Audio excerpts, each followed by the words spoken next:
नमस्कार दोस्तों, मैं हूँ आरती प्रजापति यूट्यूब चैनल पर आप सभी का हार्दिक स्वागत करती हूँ।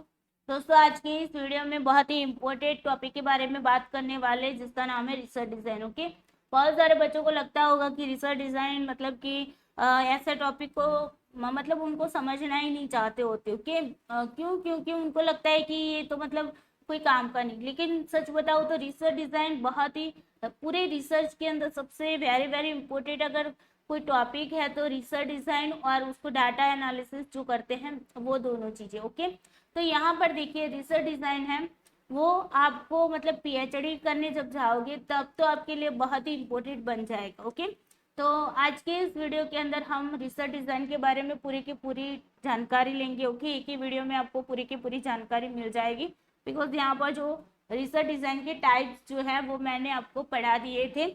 जब हमने आपको रिसर्च के टाइप्स पढ़ाए थे उसके अंदर एक्सपेरिमेंटल रिसर्च के जो टाइप्स पढ़ाए थे उसी के अंदर आपके रिसर्च डिजाइन के टाइप्स आ जाते थे। ओके, तो उसको यहाँ पर सिर्फ बड़े मतलब हेडलाइन में आपको बता दिया जाएगा, बिकॉज जो पढ़ाया है उसको दोबारा से पढ़ाकर मतलब आपका इतना टाइम ज़्यादा वेस्ट हो ना जाए, इसी वजह से यहाँ पर उनको नहीं लिया है।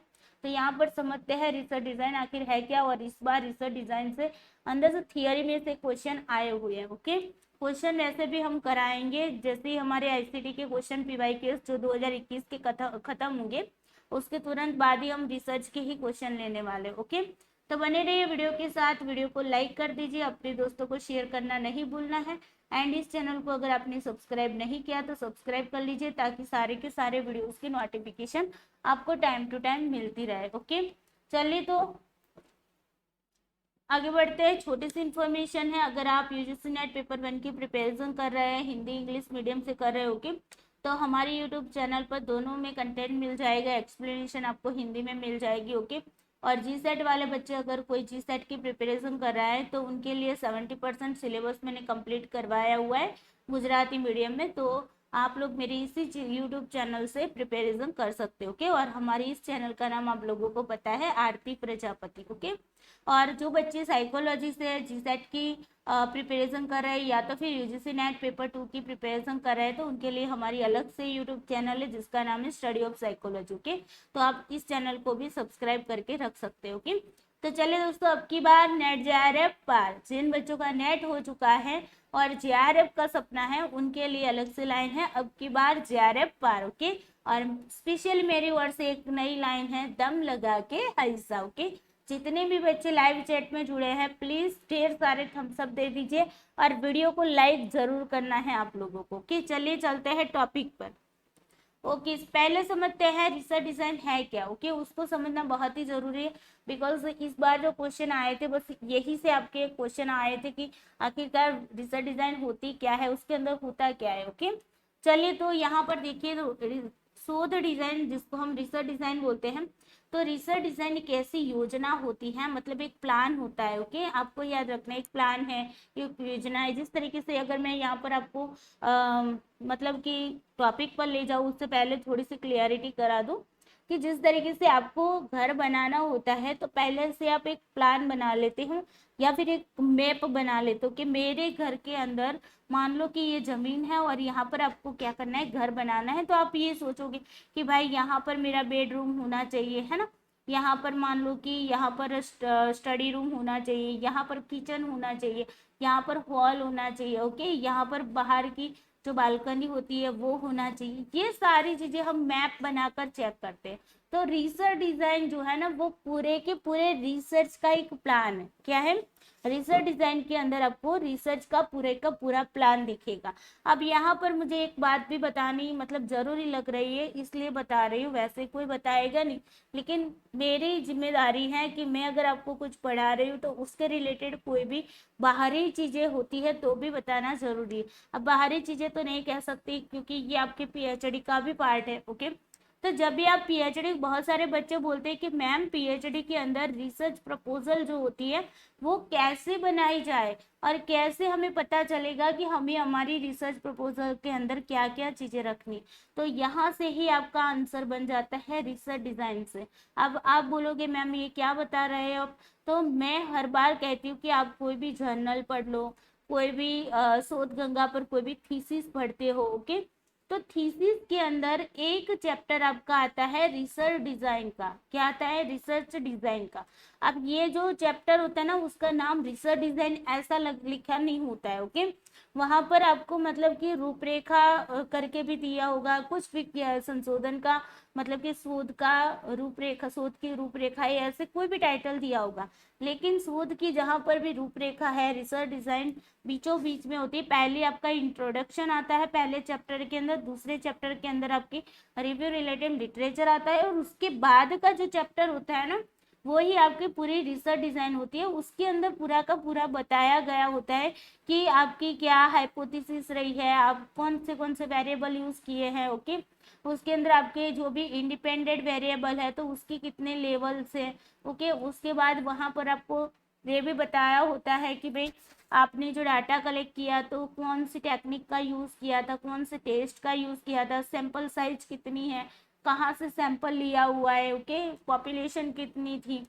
उसके बाद आगे देखो तो डाटा को कलेक्ट किस तरीके से किया है। ओके, कौन सी क्वेश्चन आयर यूज की थी। डाटा कलेक्ट करने के बाद आपने डाटा का एनालिसिस किस तरीके से किया, अगर स्टेटिस्टिकल वे से किया है तो कौन से स्टेटिस्टिकल टेस्ट को अप्लाई किया है। ओके, उसके बाद यहाँ पर आपको ये सारा प्लान बताया जाएगा, मतलब कि आपकी पूरे के पूरे रिसर्च का एक क्या बोलते हैं प्लान यहाँ पर इस चैप्टर के अंदर होता है। तो जब भी आप कोई टॉपिक को ढूंढो या तो फिर आपको रिसर्च प्रपोजल बनानी, देखो टॉपिक को ढूंढना है ना, तो वहां पर आपकी जो भी मान लो कि शोधगंगा के अंदर थीसिस जो रखी होती है वो अलग अलग चैप्टर में रखी होती है। ओके, तो पहला chapter, second chapter, third, fourth, fifth, six और सेवन, कभी कभी सेवेंथ भी मिल जाता है। ओके, तो 5, 6, 7 के अंदर अगर आप देखोगे तो कहीं पर आपको रिकमेंडेशन लिखा हुआ एक टॉपिक मिल जाएगा। तो जहां पर भी रिकमेंडेशन अंदर लिखा होगा ना,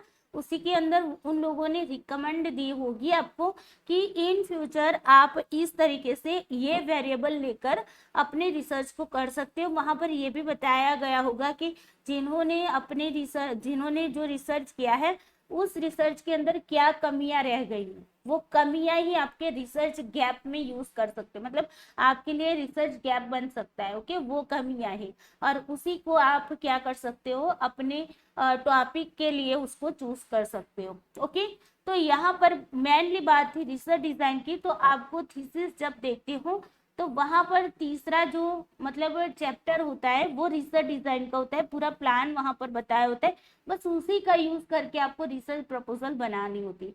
तो अब आपको बेसिक सा मीनिंग पता चल गया होगा कि रिसर्च डिजाइन क्या है। एक प्रकार का प्लान होता है जो आपके पूरे के पूरे रिसर्च में क्या है वो सारी चीज वहां पर बताते हैं। ओके, चलिए अब चलते हैं टॉपिक पर। आई होप आपको बेसिक सा मतलब क्लियरिटी हो गई होगी। चलिए, रिसर्च डिजाइन एक ऐसी योजना होती है, प्लान होता है जिससे यह पता चलता है कि शोध में कितने स्वतंत्र चर प्रयोग किए गए। ओके, कितने इंडिपेंडेंट वेरिएबल आपने यूज किए हैं, इंडिपेंडेंट वेरिएबल के कितने लेवल्स है। ओके, बहिरंग चरों को नियंत्रित करने के लिए किन किन प्रविधियों का उपयोग किया गया है। मतलब बहिरंग चर मतलब एक्सटर्नल वेरिएबल, जिसको हम एक्सटर्नल वेरिएबल भी बोलते हैं। ओके, जो क्या करते हैं, जिसको मैंने आपको पहले भी बताया था कि हमारे रिसर्च के अंदर इंडिपेंडेंट वेरिएबल और डिपेंडेंट वेरिएबल ये दो तरह के वेरिएबल होते हैं। उसके बाद देखो तो इंडिपेंडेंट वेरिएबल में भी बहुत सारे प्रकार के वेरिएबल होते हैं, जैसे कि एक्सटर्नल वेरिएबल जो है, जिसको हम एक्सटर्नल वेरिएबल भी बोल सकते हैं। ओके, एक्सटर्नल वेरिएबल क्या होते हैं कि वो इस तरीके के होते हैं जिनकी इफेक्ट हमें चेक नहीं करनी, लेकिन फिर भी वो डिपेंडेंट वेरिएबल पर इफेक्ट करता है। हमें चेक करनी थी ये वाला जो इंडिपेंडेंट वेरिएबल है ना, उसकी हमें इफेक्ट चेक करनी थी, लेकिन ये एक्सटर्नल वेरिएबल है वो भी यहाँ पर इफेक्ट कर रहा है। तो फिर यहाँ पर हमें क्या करना पड़ेगा, इसको कंट्रोल करना पड़ेगा। अब कंट्रोल भी हम बहुत सारे तरीके से कर सकते हैं, या तो इसको यहाँ से हटा सकते हैं। ओके, इसको हटाकर भी हम मतलब कि कर सकते हैं। फिर अगर हम उसको क्या कर सकते हैं, हम कंट्रोल वेरिएबल के रूप में भी इसको ले सकते हैं, ताकि यहाँ पर इंडिपेंडेंट वेरिएबल के साथ साथ इसकी भी इफेक्ट साथ में रख लेते हैं और दोनों की इफेक्ट चेक करते हैं। इस तरीके से भी हम देख सकते हो। ओके, तो वो सारी चीजें आगे आएगी, लेकिन बेसिक्स और वैसे भी मैंने वेरिएबल में आपको ये सारी चीजें बता दी हुई है। ओके, तो यहाँ पर देखो आश्रित चरों का मापन किस रूप में, देखो कौन कौन सी मेथड यूज करेंगे जिससे हमने ये एक्सटर्नल वेरिएबल है उसको या तो हम कंट्रोल कर लेते हैं या तो फिर हम उसको निकाल देते हैं। ओके, उसके लिए हमने कौन सी मेथड यूज की है वो भी आपको रिसर्च डिजाइन के अंदर देखने को मिलेगी। ओके, चलिए आगे देखते हैं। रिसर्च डिजाइन रिसर्च प्रॉब्लम्स के बारे में उत्तर प्राप्त करने की एक वैज्ञानिक परियोजना या रूपरेखा है। अब देखो रिसर्च डिजाइन क्या है, जो भी हमारी रिसर्च प्रॉब्लम होती है ना, रिसर्च की जो टॉपिक बोलते हैं, वो जो टाइटल बोलते हैं, वो क्या है, आपकी एक प्रॉब्लम है, उसका वो एक समस्या है जिसका उत्तर आप ढूंढने के लिए रिसर्च कर रहे हो, है ना। तो उसी का आंसर लेने के लिए आप क्या करते हो, उसका आंसर लेने के लिए आप साइंटिफिक तरीके से एक प्रोजेक्ट बनाते हो, मतलब एक परियोजना बनाते हो या तो फिर एक डिजाइन बनाते हो, जिसको बोला जाता है रिसर्च डिजाइन। क्लियर।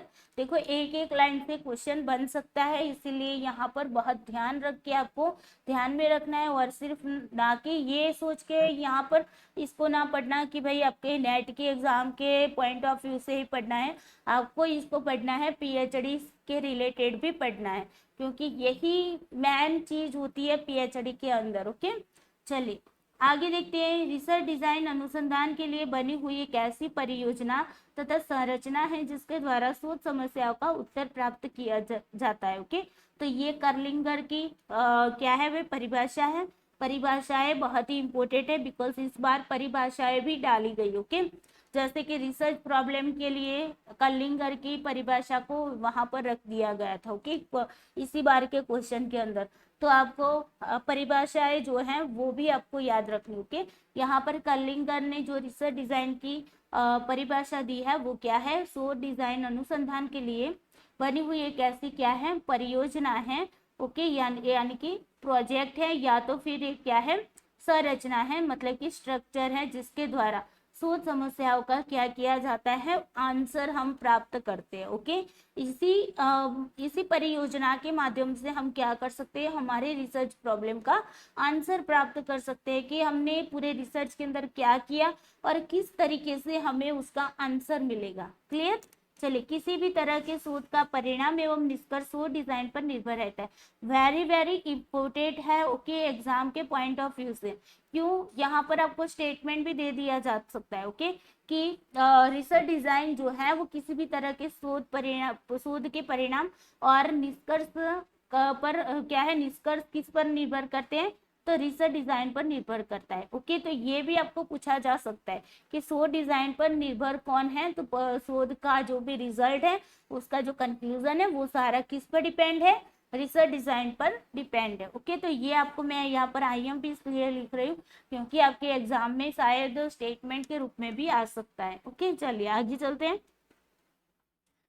यदि शोध डिजाइन दोषपूर्ण होगा तो वैसी परिस्थिति में शोध के परिणाम और निष्कर्ष पर भी निर्भरता तथा उसकी वैधता समाप्त हो जाएगी। ओके, अगर हमारी जो रिसर्च डिजाइन है उसमें कोई भी फॉल्ट आएगा, ओके, मतलब कि हमारी रिसर्च डिजाइन फॉल्टी होगी, तो क्या होगी, उस सिचुएशन के अंदर हमारा जो रिजल्ट है, ओके, रिसर्च का जो रिजल्ट है, उसका जो हमने कंक्लूजन निकाला है, ओके, उस पर जो डिपेंडेंस और जो वैलिडिटी होती है वो क्या हो जाएगी, समाप्त हो जाएगी। ओके, लॉस्ट हो जाएगी। क्लियर।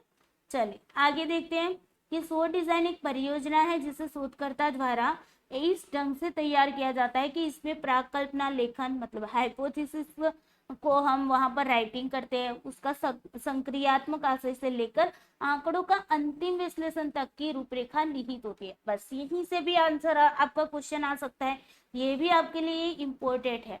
ओके, डायरेक्टली पूछा जा सकता है कि रिसर्च डिजाइन रिसर्च के कौन से स्टेप से लेकर कौन से स्टेप तक वेरी वेरी इंपॉर्टेंट होती है। ओके, तो यहाँ पर मतलब उसके अंदर निहित होती है, कौन से वो स्टेप है, तो आपको याद रखना है कि जहां से हम हाइपोथेसिस को राइटिंग करते हैं तब से लेकर डाटा का एनालिसिस करते हैं तब तक ये हमारी रिसर्च डिजाइन है, वो आपकी क्या होती है, उसके अंदर निहित हो जाती है। तो कहाँ से, हाइपोथेसिस टू क्या है, डाटा एनालिसिस। ओके, यहाँ तक आपकी इसके अंदर आपकी रिसर्च डिजाइन निहित होती है, मतलब कि रिसर्च डिजाइन के अंदर इन सारी चीजों का आंसर दिया होता है। जैसे कि हमने रिसर्च के स्टेप आपको बताए थे कि पहले प्रॉब्लम चूज करते हैं। ओके, पहले प्रॉब्लम को आइडेंटिफाई करते, देखना तो पड़ेगा ना, ऐसे ही थोड़ी ना प्रॉब्लम आपके पास आएगी कि भाई मैं प्रॉब्लम हूँ और मुझे ले लो, है ना, तो उसको ढूंढना पड़ेगा। फिर उसने हमने जिनको ढूंढा है उसका एरिया भी देखना पड़ेगा। उसके बाद जो भी प्रॉब्लम हमें मिली है उसके क्वेश्चन बनाने पड़ेंगे। ओके, उनमें से हमें एक प्रॉपरली जो प्रॉब्लम है उसको सिलेक्ट करना पड़ेगा। ओके, और उनमें से मुझे एक अच्छी सी क्या बनानी पड़ेगी, प्रॉब्लम क्वेश्चन मार्क के रूप में बनानी पड़ेगी। ओके, तो प्रॉब्लम के बाद हम क्या करते हैं, रिव्यू रिलेटेड लिटरेचर बनाते हैं, उसके बाद ऑब्जेक्टिव बनाते हैं, उसके बाद हम क्या करते हैं, वेरिएबलों को आइडेंटिफाई करते हैं और वहां पर देखते हैं। ओके, उसके बाद हम हाइपोथेसिस बनाते हैं। हाइपोथेसिस के बाद हम क्या करते हैं, रिसर्च डिजाइन बनाते हैं। रिसर्च डिजाइन के बाद हम क्या करते हैं, डाटा का कलेक्शन करते हैं। डाटा का कलेक्शन के बाद डाटा का एनालिसिस करते हैं। ओके, और डाटा के एनालिसिस के बाद हम क्या करते हैं, कंक्लूजन निकालते हैं, जनरलाइज करते हैं। ओके, और उसके बाद रिपोर्टिंग करते हैं। ये पूरी प्रोसेस आपकी क्या है, रिसर्च की है। यहाँ से हमारी रिसर्च डिजाइन कहाँ से शुरू होती है, रिसर्च डिजाइन हमारी हाइपोथेसिस से लेकर डाटा एनालिसिस तक होती है। ओके, उसी के अंदर आ जाती है, मतलब मूल जो चीजें हैं वो सारी की सारी उसके अंदर आ जाएगी। आप हाइपोथेसिस बनाओगे उसके अंदर, है ना, हाइपोथेसिस को बताएंगे। फिर मैंने आपको बताया कि वेरिएबल, इंडिपेंडेंट वेरिएबल कौन से हैं, उसके लेवल कितने हैं। ओके, फिर उनके बीच में क्या उनकी फैक्टर डिजाइन जो होती है कि इंडिपेंडेंट वेरिएबल है वो अंदरूनी किस तरीके से मतलब के इफेक्ट करेंगे, ये भी उसके अंदर देखा जाता है। इंटरेक्शन कहा जाता है जिसको। ओके, तो वो भी हम देखते हैं। फिर वहां पर सैंपल हमने कितना लिया। ओके, फिर पॉपुलेशन कितनी थी, सैम्पलिंग के लिए कौन से मेथड यूज की, टूल कौन से लिए, टूल के लिए मतलब टूल में भी कौन कौन से टूल्स लिए हैं। ओके, उसके बाद मेथड कौन सी यूज की है रिसर्च करने के लिए, वो भी इसके अंदर आ जाएगी। ओके, उसके बाद किस तरीके से डाटा को कलेक्ट किया गया, और उसके बाद डाटा का एनालिसिस के लिए आप कौन सी टेक्निक यूज कर रहे हो। ओके, हाइपोथेसिस का टेस्ट करने के लिए किस तरीके से टेस्ट किया, ये सारी चीजें उसके अंदर आ जाती है। मतलब कि पूरा का पूरा रिसर्च का सार ही इसके अंदर आ जाता है। क्लियर? ओके, इससे स्पष्ट है कि शोध डिजाइन शोध के विषय के बारे में एक अनुभव सिद्ध या अनुभविक सबूत प्रदान करने की एक वैज्ञानिक परियोजना है। ओके, रिसर्च डिजाइन क्या करती है भाई, रिसर्च के रिलेटेड हमारे मतलब कि क्या है, रिसर्च के जो भी क्या बोलते हैं विषय, ओके, टॉपिक्स जिनको बोलते हैं। ओके, तो टॉपिक्स के बारे में एक अनुभव सिद्ध, ओके, मतलब कि इम्पीरिकल और इम्पीरिकल एविडेंस, ओके, जो सबूत बोलते हैं। ओके, तो इम्पीरिकल और यानी कि इम्पीरिकल या तो फिर इम्पीरिकल एविडेंस हमें क्या करती हैं, प्रदान करती हैं, और उस प्रदान करने की एक वैज्ञानिक साइंटिफिक प्रोजेक्ट है। ओके, ये आपको याद रखना है कि एक साइंटिफिक परियोजना है या तो फिर साइंटिफिक प्रोजेक्ट है। क्लियर? उसके बाद देखो, शोध डिजाइन शोधकर्ता को शोध के वास्तविक लक्ष्य तक पहुंचने में मदद करता है। शोध डिजाइन, रिसर्च डिजाइन क्या करती है दोस्तों, रिसर्च डिजाइन रिसर्चर को उसके रिसर्च का जो मतलब कि लक्ष्य है, ओके, उस तक वास्तविक लक्ष्य तक पहुंचने में उसको हेल्प करती, मतलब कि एक्चुअल जो गोल होता है ना उस तक पहुंचने में उसको हेल्प करती है। ओके, मतलब यहाँ पर एक्चुअल गोल क्या होगा, कोई भी रिसर्चर है रिसर्च कर रहा है तो उसका एक्चुअल गोल क्या होगा कि उसने जो क्वेश्चन मार्क लिया है, जो प्रॉब्लम के रूप में आप उसके पास जो प्रॉब्लम है उसका आंसर ढूंढना है ना, तो उसके आंसर ढूंढने में क्या करती है, रिसर्च डिजाइन उसको हेल्प करती है। क्लियर? चलिए आगे देखते हैं कि रिसर्च डिजाइन एक ऐसी संरचना है, मतलब कि एक ऐसा स्ट्रक्चर है जिसमें शोध सम्मिलित किए गए चरों के संबंधों को अध्ययन करने का एक विशेष मॉडल होता है।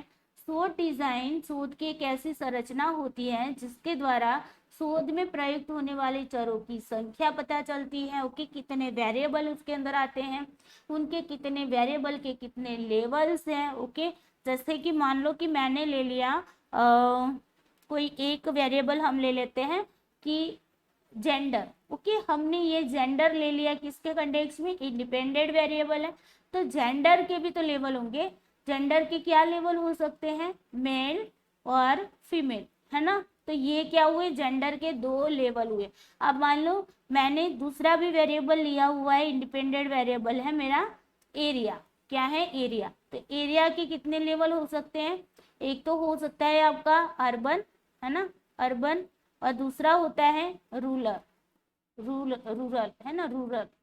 ओके, इस तरीके से तो आपको ये सारा मतलब कि यहाँ से रिसर्च डिजाइन के अंदर पता चलता है कि भाई वेरिएबल की संख्या कितनी है, उसके भी लेवल कितने हैं, ओके, और उनके उपयोग हेतु की जाने वाली सभी संक्रियाओं के लिए प्रतिमान प्रस्तुत किया जाता है, ओके।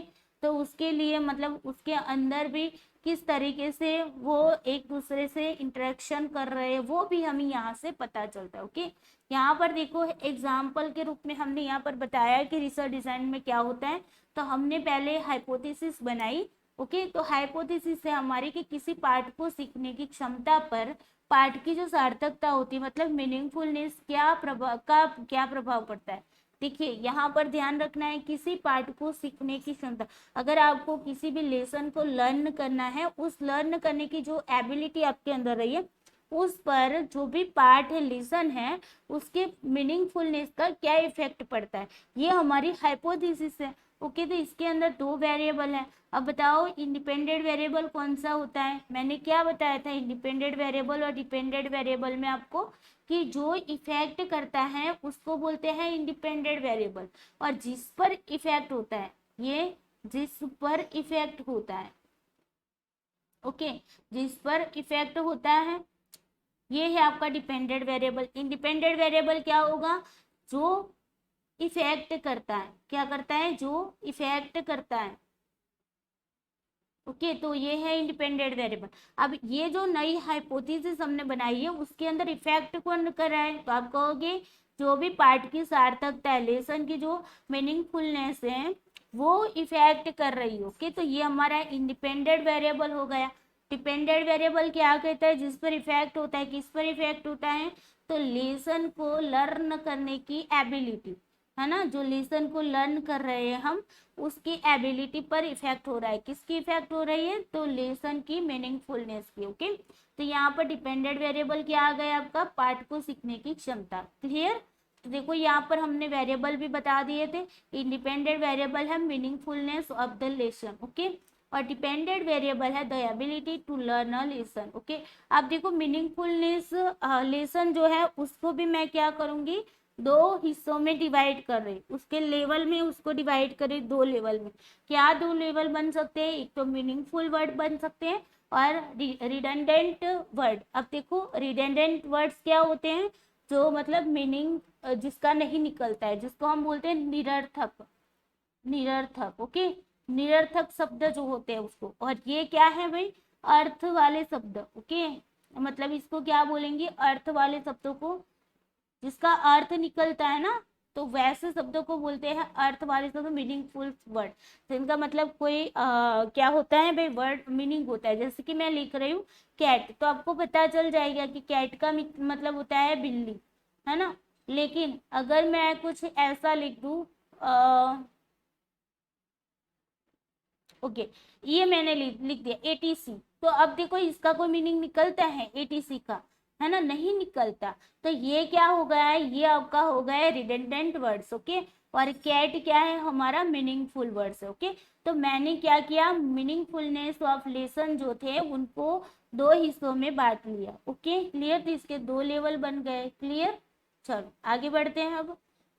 अब देखो इसके अंदर अब हम क्या करते हैं, रेंडमाइज। अब देखो मैंने ये चेक कर लिया कि भाई मुझे ये चेक करना है कि भाई लेसन की जो मतलब कि मीनिंगफुलनेस है, ओके, यहाँ पर लिख लेती हूँ, लेसन की क्या है, मीनिंगफुलनेस,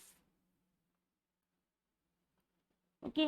मीनिंगफुलनेस जो है उसकी इफेक्ट डिपेंडेंट वेरिएबल पर क्या पड़ती है, मतलब पार्ट की जो क्या बोलते हैं, पार्ट की सीखने की क्षमता, है ना, पार्ट की हाँ, the ability to learn a lesson,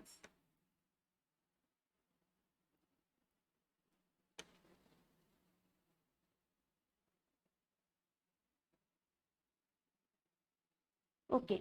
तो अब देखो मैंने क्या किया, दो कंडीशन, मैंने दो सिचुएशन ले ली, ओके, अलग अलग मतलब सिचुएशन ले ली। अब उसके अंदर क्या किया मैंने, पहली जो अवस्था थी जिसको सिचुएशन बोल रही हूँ, पहली अवस्था यहाँ पर लिखती हूँ, ओके। फर्स्ट अवस्था है उसके अंदर मैंने क्या किया, मीनिंगफुल वाला जो मीनिंगफुल वाले जो भी वर्ड्स थे उसको दिए दिए, ओके, मीनिंगफुल वाले वर्ड्स दे दिए।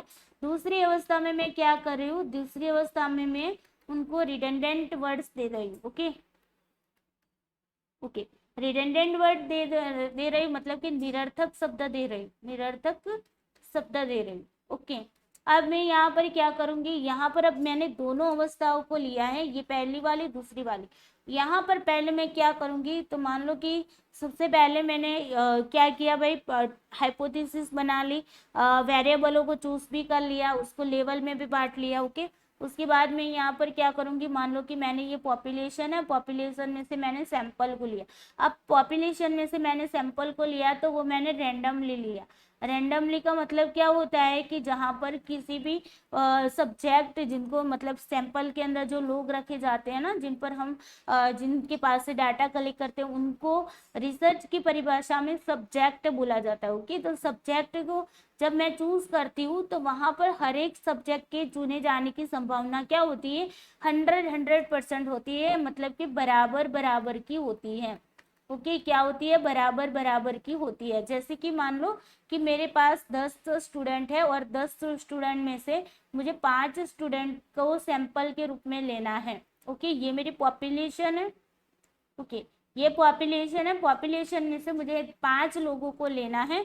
तो मैं क्या करूंगी, ये 5 लोग रैंडमली, जो मेथड्स होती है, जैसे कि हम फिश ड्रॉ मेथड का यूज कर सकते हैं, लॉटरी का यूज कर सकते हैं। ओके, बहुत सारी चिट्ठी बनाकर चिट्ठियों को मतलब निकाल के हम उसका यूज कर सकते हैं, टिपिक तालिका का यूज कर सकते हैं। ओके, बहुत सारी मेथड है जो कि हम सैम्पलिंग में करेंगे। ओके, अभी सिर्फ जस्ट समझ लो कि क्या होता है। तो यहाँ पर मान लो कि मैंने 10 लोगों की 10 लोग हैं, उनको 1 2 3 4 5 6 7 8 9 10 इस तरीके से नंबर दे दिए, 10 चिट्ठी बना ली। ओके, 10 पर्चियां मैंने यहाँ पर बना ली है। इन 10 पर्चियों को मान लो मैं किसी बाउल के अंदर रख देती हूँ बंद करके। ओके, और फिर मैं क्या करूंगी, इनमें से मुझे तो 5 ही लेनी है, तो मैं इस बाउल में, मैंने मान लो इस बाउल में मैंने क्या रख दी, ये सारी चिट्ठियां रख दी। अब ये सारी चिट्ठियां रख दी, मैं यहाँ से कोई भी चिट्ठी उठाती हूँ पहले, तो यहाँ पर जो चिट्ठी मान लो कि 5 नंबर की आई, तो 5 नंबर वाला जो है ना, वो मेरी सैंपल के अंदर आ जाएगा। किस में आ जाएगा, सैंपल के अंदर। अब मान लो मैंने दोबारा से कोई चिट्ठी उठाई, तो उस पर्ची के अंदर मान लो कि 7 नंबर आया, तो मैं क्या करूंगी, इस 7 नंबर को सैंपल में ले लूंगी।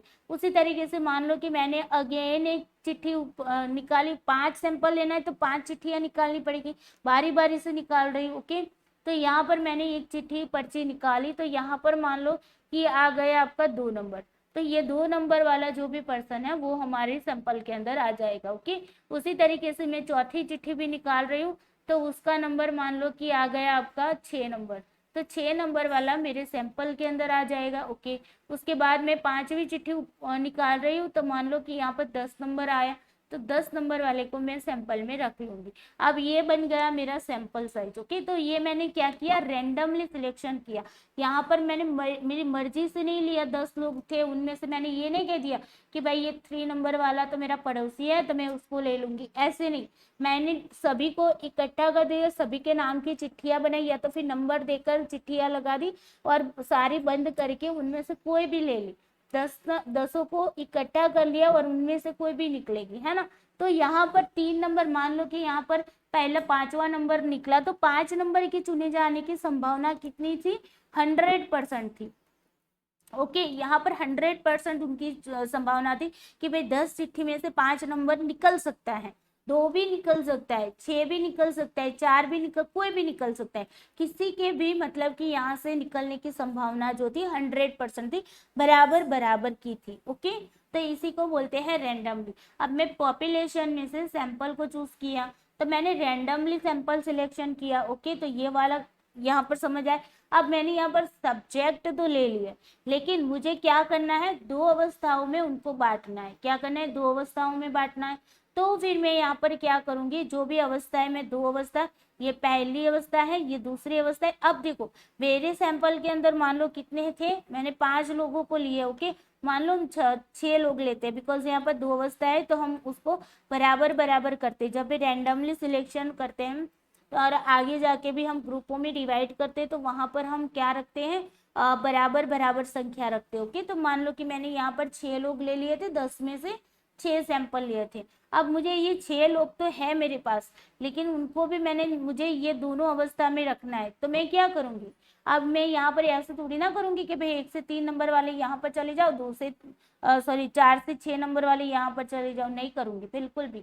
ओके, और ना ही मैं इस तरीके से करूंगी कि भाई मुझे पसंद है उसको यहाँ पर रखती हूँ, मुझे ये नहीं पसंद है तो उसको यहाँ पर रखती हूँ, ऐसा भी मुझे नहीं करना। अगेन मैं क्या करूंगी, रेंडमली मेथड का यूज करके उनको अलग अलग दोनों अवस्थाओं में बांट दूंगी। ओके, अगेन मान लो कि मैं फिश बॉल ड्रॉ का यूज कर रही, तो अगेन मैं चिट्ठियां बना रही हूँ 6 लोगों की, और 6 लोगों की जो 6 चिट्ठियां हैं उनमें से मान लो कि पहली बार जो चिट्ठी आएगी वो ए में जाएगी, दूसरी बार में जो चिट्ठी आएगी वो बी में जाएगी। इस तरीके से मैं 6 चिट्ठियां निकालूंगी और 3-3 लोगों को यहाँ पर मैं क्या करूंगी, रेंडमली तरीके से बांट लूंगी, तो उसको बोला जाता है रेंडमली असाइन करना। ओके, हमने विभाजित किया, ग्रुपों में विभाजित किया हमारे सब्जेक्ट को रेंडमली तरीके से। क्लियर? तो आई होप यहाँ पर आपको समझ में आया होगा। रेंडमाइजेशन इसी को बोलते हैं जहां पर सब्जेक्ट के चुने जाने की संभावना क्या होती है, बराबर बराबर की होती है। क्लियर?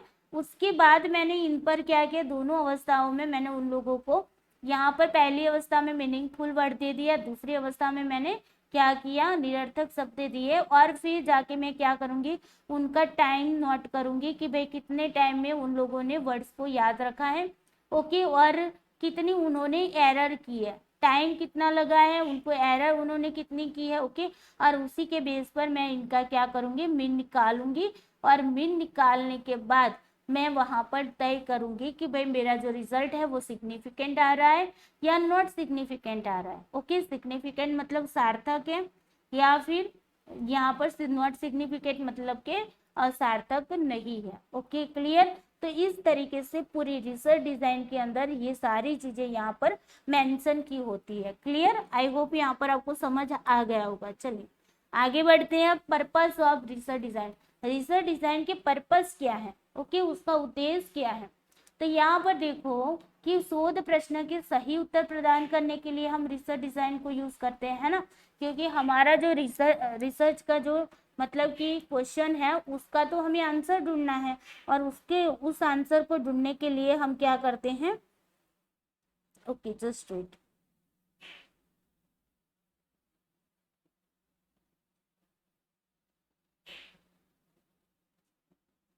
ओके, चलिए, तो यहाँ पर हम क्या करते हैं भाई, जो भी रिसर्च प्रॉब्लम है उसके आंसर को ढूंढने के लिए हम रिसर्च डिजाइन का यूज करते हैं। बिल्कुल, प्रसरण को नियंत्रित करना, जो वेरिएंस आ रहा है ना, वो वेरिएंस को क्या करना है, कंट्रोल करने के लिए हम रिसर्च डिजाइन का यूज करते हैं। अब इन दोनों के दोनों जो पर्पस है उनको यहाँ पर समझते हैं।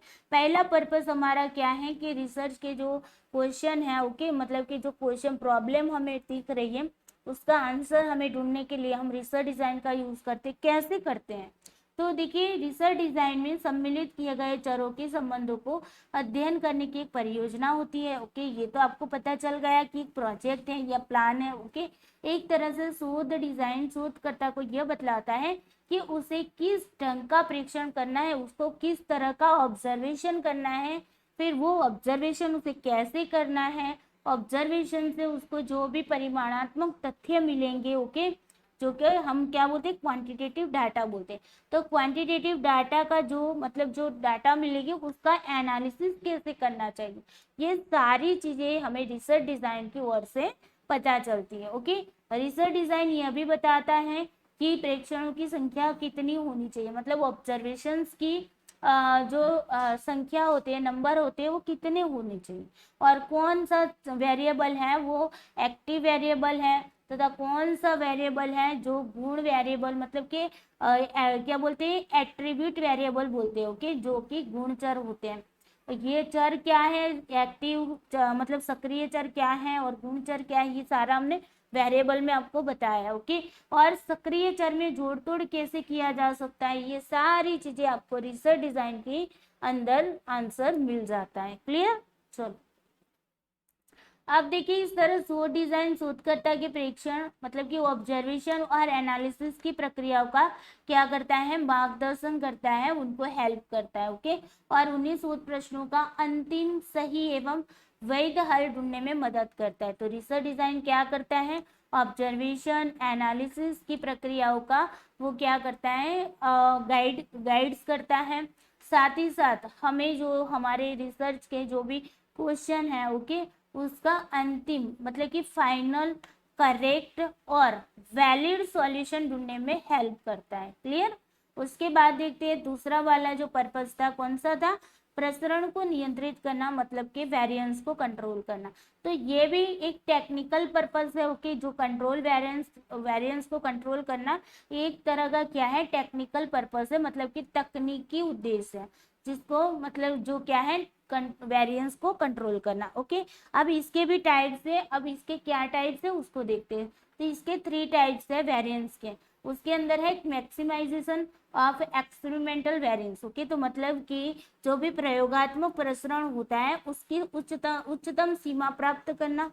दूसरा है आपका एक्सटर्नल वेरिएबल है, वेरिएंस है, उसको कंट्रोल करना। तीसरा है जो एरर वेरिएंस है ना, वो मिनिमाइज करना, मतलब कम से कम आना। एरर वेरिएंस जो ज्यादा आएगी तो फिर मतलब अपने आपके रिसर्च के अंदर दिक्कतें आएगी, ओके। तो हमारा प्रयत्न ऐसा होना चाहिए कि एरर वेरिएंस है वो बहुत ही कम आए, ओके। चलिए आगे देखते हैं, इन तीनों को समझते हैं। पहला है maximisation of experimental variance, okay. Experimental variance है उसको किस तरीके से आपको मैक्सिमाइजेशन कर सकते हो, ओके। तो शोधकर्ता की ऑलवेज यही कोशिश रहती है कि वह अपने शोध में प्रयोगात्मक प्रसरण को उच्च सीमा तक बढ़ा दे, ताकि वो शोध से अधिक वस्तुनिष्ठ एवं वैध आंकड़ा प्राप्त हो।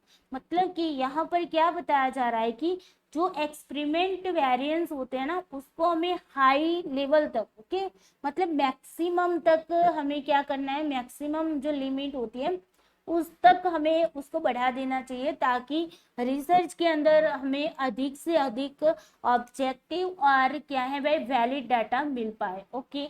अब देखो, प्रयोगात्मक प्रसरण को उच्च सीमा तक बढ़ाने के लिए शोधकर्ता इस ढंग का शोध डिजाइन तैयार करता है कि जिसमें विभिन्न प्रयोगात्मक अवस्थाएं एक दूसरे से अधिक मात्रा में भिन्न रह सके। अब मान लो कि मैंने 3 अवस्थाएं ले ली, ए बी सी, ओके। मेरे प्रयोग के अंदर मैंने 3 अवस्थाएं ली हैं। अब ये तीनों अवस्था है ना, मान लो कि मैं यहाँ पर देखना चाहती हूँ कि जो लाइट होती है ना, उस लाइट की इफेक्ट लर्न की जो आपकी क्षमता है, ओके, एबिलिटी, लर्न की एबिलिटी है, उस पर कितना इफेक्ट करती है, ओके। लाइट की जो मतलब लाइट है, ओके, उसका जो प्रकाश से रोशनी है, ओके, तो वो रोशनी की जो भी मात्रा है वो लर्न एबिलिटी में कितना मतलब इफेक्ट करती है, लर्न एबिलिटी को।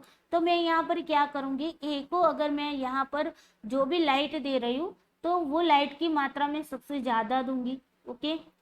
यहाँ पर क्या करूंगी, सबसे ज्यादा दूंगी। यहाँ पर मैं मध्यम मध्यम लेवल पर दूंगी, और यहाँ पर मैं निम्न लेवल पर दूंगी। तब जाके मुझे इन तीनों के बीच का डिफरेंस पता चल पाएगा, ओके। अगर मान लो कि मैंने यहाँ पर सबसे ज्यादा लिया, फिर उसके बाद ये मान लो कि ये अवस्था ये है और ये बी है और ये सी है, ओके। तो अगर मैं मान लो कि मैंने यहाँ पर सबसे ज्यादा ले लिया, सबसे ज्यादा ले लिया, उसके बाद मैंने यहाँ से थोड़ा सा ही कम किया, ओके, मतलब कि यहाँ पर जो फुल लाइट थी ना उससे थोड़ी सी लाइट कम की, और फिर जाके मैंने यहाँ पर चेक किया। उसके बाद सी में मैंने मतलब बी से थोड़ी सी ही लाइट मतलब कम की और देखा, तो यहाँ पर उनकी जो लाइट की मात्रा है ना उसके बीच में जो डिफरेंस आ रहा है ना, बहुत कम है। अगर बहुत कम डिफरेंस होगा ना तो मतलब हमें उसका पता नहीं चल पाएगा, मतलब कि वहां पर एक्सटर्नल वेरिएबल भी इफेक्ट करते होंगे तो भी पता नहीं चल पाएगा, ओके। लेकिन ज्यादा डिफरेंस होगा ना मात्रा के अंदर, तो फिर हमें मतलब एक्सटर्नल वेरिएबल भी बीच में आते होंगे तो भी पता चलेगा, ओके। जैसे कि मान लो कि हम ये चेक करना चाहते हैं कि भाई गर्मी के मौसम के अंदर जो फैन की जो मतलब एयर आती है उसकी क्या इफेक्ट हो रही है, ओके। तो मैंने मान लो कि ए को मान लिया कि 5 नंबर पर मैंने फैन को स्टार्ट कर दिया, ओके। उसके बाद में यहाँ पर देखूंगी तो 3 नंबर पर रखूंगी और यहाँ पर 1 नंबर पर रख के देखूंगी, तो मुझे परफेक्टली रिजल्ट मिलेगा। अगर मैं यहाँ पर 5 पर रखती हूँ, यहाँ पर 4 पर रखती हूँ और यहाँ पर 3 पर रखती हूँ, तो उतना मुझे इतना मतलब परफेक्टली रिजल्ट नहीं मिलेगा जितना इस कंडीशन में मिल रहा है, ओके। तो यहाँ पर जो भी आप रिसर्च कर रहे हैं तो उसके अंदर जो प्रयोगात्मक अवस्थाएं होती है उसके बीच में जो मात्रा होती है, ओके, जो भी सिचुएशन के अंदर हम रिसर्च कर रहे हैं तो उनके बीच में डिफरेंस बहुत ज़्यादा होना चाहिए। जितना डिफरेंस ज़्यादा होगा उतना रिजल्ट आपको परफेक्टली मिलेगा। क्लियर? चलिए, उसके बाद सेकंड नंबर वाला था आपका कि एक्सटर्नल वेरिएबल को कंट्रोल करना। बहिरंग प्रसरण होता है उसको क्या करना? कंट्रोल करना। अब कैसे कंट्रोल करते हैं? तो देखो, बहिरंग प्रसरण के नियंत्रण से सभी अवांछित प्रसरण नियंत्रित हो जाते हैं जो वैसे चरों के से प्रभाव से उत्पन्न होते हैं जिनके अध्ययन में शोधकर्ता की कोई रुचि नहीं। मैंने आपको अभी आगे बताया ना कि मैंने इंडिपेंडेंट वेरिएबल लिया कि ये इंडिपेंडेंट वेरिएबल है, वो डिपेंडेंट वेरिएबल पर क्या इफेक्ट कर रहा है, ओके, लेकिन साथ में ये वाला भी क्या कर रहा है? इफेक्ट कर रहा है। अगर मैं देख रही हूँ कि टीचर की पढ़ाने की जो मेथड है उस मेथड का बच्चों की लर्निंग पर क्या इफेक्ट हो रहा है, ओके, ये मैं चेक करना चाहती हूँ। लेकिन क्लासरूम के बाहर से जो आवाज आ रही थी, जो शोर शराबा हो रहा था, वो भी यहाँ पर डिपेंडेंट वेरिएबल मतलब बच्चों के लर्निंग पर इफेक्ट कर रहा था, है ना। तो ये क्या हो गया? ये जो शोर है वो आपका एक्सटर्नल वेरिएबल हो गया, ओके, मतलब कि ये क्या है? बाह्य ऐसे वेरिएबल हैं जिसके मतलब जिसके कारण यहाँ पर क्या हो जा रहा है? हमारे डिपेंडेंट वेरिएबल पर इफेक्ट हो जा रहा है और हमें प्रॉपरली इफेक्ट पता नहीं चल पाती जिसकी हमें चेक करनी, ओके। तो यहाँ पर हमें ये शोर का तो करना नहीं है, इसमें तो हमारी रुचि नहीं है ना, उसको हम चाहते भी नहीं है कि शोर की इफेक्ट हमारे डिपेंडेंट वेरिएबल पर पड़े, लेकिन फिर भी पड़ रही है। तो यहाँ पर हमें क्या करना पड़ेगा? अलग अलग तरीकों से हम इसको क्या करेंगे? कंट्रोल करने की कोशिश करेंगे, ओके। तो देखिए यहाँ पर जो भी हमारे बहिरंग चर मूविंग मतलब यहाँ पर जो एक्सटर्नल वेरिएबल है उसकी बात हो रही है। तो एक्सटर्नल वेरिएबल जो है उसको कंट्रोल करने की यहाँ पर मेथड दी गई है। ये मेथड आपको टर्म के रूप में भी क्वेश्चन में आ सकती है, स्टेटमेंट में इसकी परिभाषाएं मतलब कि इसकी जो क्या है एक्सप्लेनेशन रख सकते हैं। तो आपको ये बहुत ही अच्छे से याद रखनी है। पहला है एलिमिनेशन। एलिमिनेशन का मतलब होता है विलोपन, ओके। दूसरा है कंसिस्टेंसी जिनको बोलते हैं स्थिरता। तीसरा है बैलेंसिंग जिसको बोलते हैं संतुलन। चौथा है काउंटर बैलेंसिंग जिसको बोलते हैं प्रतिसंतुलन। पांचवा है to convert the external variable into an independent variable, okay, मतलब कि जो भी एक्सटर्नल वेरिएबल हैं उनको इंडिपेंडेंट वेरिएबल के रूप में हम क्या करते हैं? बदलते हैं, ओके। और सिक्स्थ नंबर है आपका रेंडोमाइजेशन, ओके। ये सारे टर्म्स जो है ना वो हमने जब आपको टाइप्स ऑफ रिसर्च के टाइप्स पढ़ाए थे उसके अंदर एक्सपेरिमेंटल रिसर्च जो पढ़ाया था ना उसके अंदर ये सारे टर्म्स मैंने आपको समझाए हुए थे, ओके। चले फिर भी यहाँ पर मैं आपको समझा देती हूँ, ओके। चले पहले एलिमिनेशन करना क्या होता है, विलोपन करना क्या होता है। तो शोध में या प्रयोग में बहिरंग चरों को नियंत्रित करने का सबसे आसान तरीका यह है कि उसे प्रयोगात्मक परिस्थिति से निष्कासित कर दिया जाए ताकि आश्रित चर पर उसका प्रभाव अपने आप ही विलोपित हो जाए। अगर मान लो कि इंडिपेंडेंट वेरिएबल ये है और ये डिपेंडेंट वेरिएबल है, हमने आगे भी एग्जांपल लिया था लर्निंग वाला, ये लर्निंग डिपेंडेंट वेरिएबल है और इंडिपेंडेंट वेरिएबल टीचर जो पढ़ा रहे हैं वो उस मेथड है। और यहाँ पर इंडिपेंडेंट वेरिएबल हमारा क्या था? शोर था, ओके। अब देखो ये शोर की इफेक्ट यहाँ पर हो रही है तो मैं यहाँ पर क्या करूँगी? यहाँ पर इस तरीके से मैं इसको निकाल दूंगी ताकि उसका प्रभाव जो है डिपेंडेंट वेरिएबल पर नहीं पड़ेगा। तो किस तरीके से करूँगी? तो मैं यहाँ पर ये जो क्लासरूम है ना, क्लासरूम बाहर से शोर तो बाहर से आ रहा है भाई, शोर कहाँ से आ रहा है? बाहर से आ रहा है। तो मैं इस क्लासरूम में क्या करूँगी? क्लासरूम को साउंड प्रूफ बना दूंगी, ओके। क्या करूँगी? साउंड प्रूफ बना दूंगी ताकि बाहरी आवाज ही अंदर ना आ पाए। अब देखो ऑटोमेटिकली ये कंट्रोल हो गया, शोर जो है ना मैंने साउंड प्रूफ दीवारें बना दी तो फिर ये जो मतलब शोर वाला जो इंडिपेंडेंट वेरिएबल था वो ऑटोमेटिकली गायब हो गया, विलोपित हो गए, एलिमिनेशन कर दिया मैंने उसका, ओके। समझ आया ना? तो एलिमिनेशन क्या होता है। उसके बाद है कंसिस्टेंसी, स्थिरता जिसको बोलते हैं। अब देखो जब बहिरंग चरों को शोध या प्रयोगात्मक परिस्थिति में विलोपित करके नियंत्रित करना संभव नहीं होता है तो उसके मान को सभी अवस्थाओं में एक समान रखकर अर्थात उसमें स्थिरता लाकर हम उसके प्रभाव को नियंत्रित कर लेते। अब मान लो कि कभी ऐसी भी कंडीशन बनती है कि मैंने यहाँ पर ले लिया कि भाई मुझे लेने थे 100 IQ वाले बच्चे, ओके। इंटेलिजेंस वाले जो बोलते हैं ना, जिनकी बुद्धि लब्धांक जिनको बोलते हैं। तो देखो मुझे 100 IQ वाले बच्चे लेने थे, और यहाँ पर मेरी मतलब कि सब्जेक्ट के अंदर मान लो कि 110 IQ वाले भी लोग आ गए। अब इनकी ये जो 110 वाले IQ वाले जो लड़के लड़कियां जो भी आई, ओके, जो भी सब्जेक्ट आया, सैंपल आया, तो अब इसकी IQ तो को मैं तो कम तो नहीं कर सकती ना भाई। जिनका 110 IQ है तो उनका 100 IQ तो नहीं कर सकती। तो मतलब यहाँ पर तो मैं डायरेक्टली यहाँ पर उसको कंट्रोल नहीं कर पाती हूँ। तो फिर जाके मैं यहाँ पर क्या करूँगी, इसको भी हमारे मतलब रिसर्च के अंदर इन्वॉल्व कर दूंगी।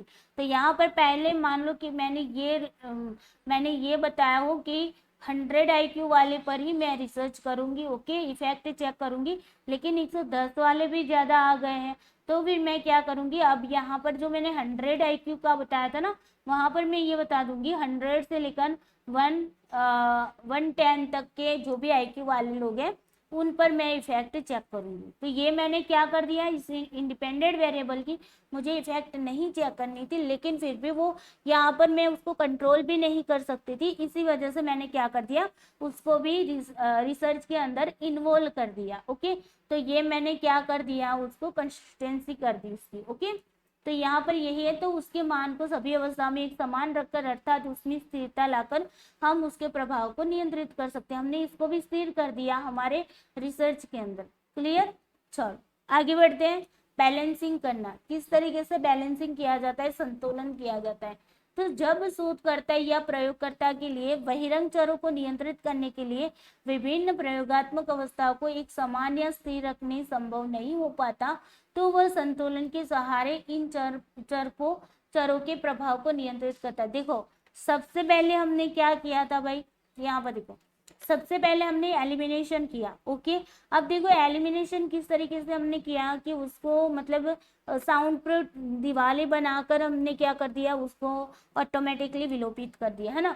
लेकिन एलिमिनेशन से भी नहीं हो पाता है, तो फिर हम क्या करते हैं, उसको कंसिस्टेंस बना देते हैं, मतलब कि उसको क्या कर देते हैं, स्थिर बना देते हैं, है ना। अब ये स्थिर भी नहीं हो पाता है, ऐसे भी वेरिएबल होंगे जिसको मतलब कि हम उसको डायरेक्टली एलिमिनेशन भी नहीं कर सकते, उसको कंसिस्टेंसी भी उसमें नहीं ला सकते, तो फिर जाके हमें क्या करना पड़ेगा, उसको बैलेंसिंग करने की जरूरत पड़ेगी। ओके ओके, अब देखो यहाँ पर जो हम बैलेंसिंग करते हैं तो किस तरीके से करते हैं, क्यों कब करते हैं। ओके, तो देखो जब शोधकर्ता बहिरंग चरों की पहचान करने में असमर्थ होता है, बैलेंसिंग क्यों किया जाता है, जब हम जो भी क्या बोलते हैं एक्सटर्नल वेरिएबल है, ओके, तो एक्सटर्नल वेरिएबलों की पहचान करने में, आइडेंटिफाई करने में हम असमर्थ हो जाते हैं, तब जाके बैलेंसिंग किया जाता है।